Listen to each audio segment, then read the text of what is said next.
Ooh, oh boy, world trigger this week. Man, I swear to God.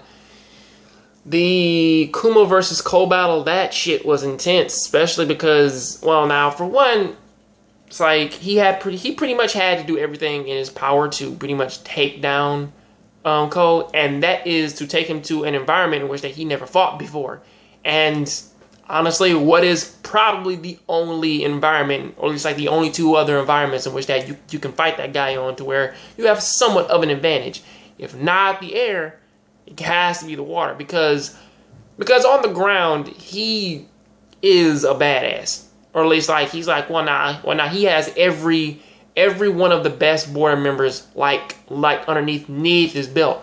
But then as they look over to Kuga and they're like, well, now he has one of the greatest border members who underneath his belt, and as they show, of course, he takes Ko out underwater with the help of Chika, that is, and a little bit of help from the grasshopper, which is all pretty wonderful and good.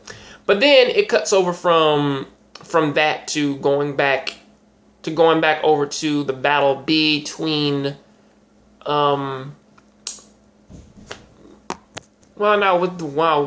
with what's left with Osamu Tatsuya and Taichi, in this case the Shizunari branch, and the hell is that other branch called? And the Urushima unit.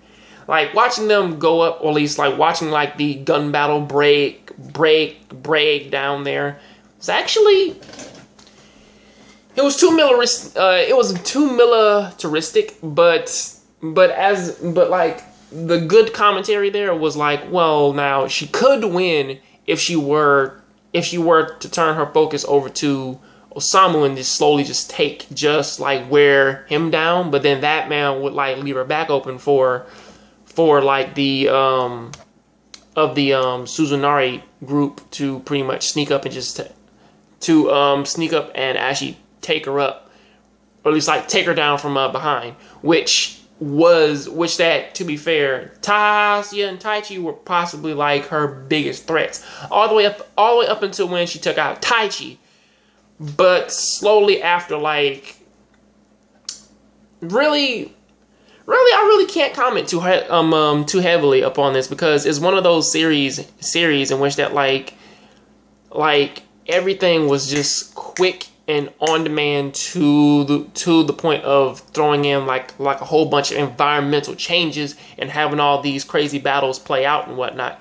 And it's something that really did sort of, in a good way, it showed like the best parts of pretty much of like Osamu's group. It showed off like, well, now of course everybody's still up on Yuma's back, and they're like, well, now he is getting the points, and nobody's really like denying that Chika's powerful. And also upon like the same thing though is that like not a lot of people are really looking at Osamu like saying, well, now he is smart, but then like they do point out his biggest flaw, which is the fact that really he doesn't have a lot of combat experience going up against a lot of these people.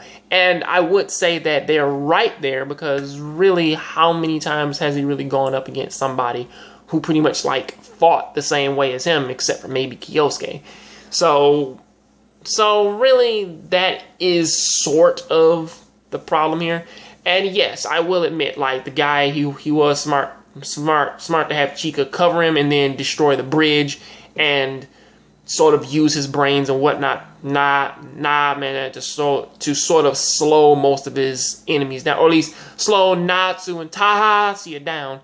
But really, looking at somebody out there who does have, I believe it's called the bird cage, looking at somebody who even uses asteroid in general, like, really, they don't, like, movement capabilities really isn't something which really like impairs their combat, because they're stationary people. So really it's good in terms of trying, man, to blast them with confusion, but in terms of actually trying, man, to use this as a means to like get like a major advantage over them, I really don't see that working too much in the end. But honestly, that is a good start, though. But that is what I got to say about that. Please tell me what you think about this down there in the comment section. Catch you guys on the next Jongravesshow. Please keep watching anime, keep playing video games. I'm out.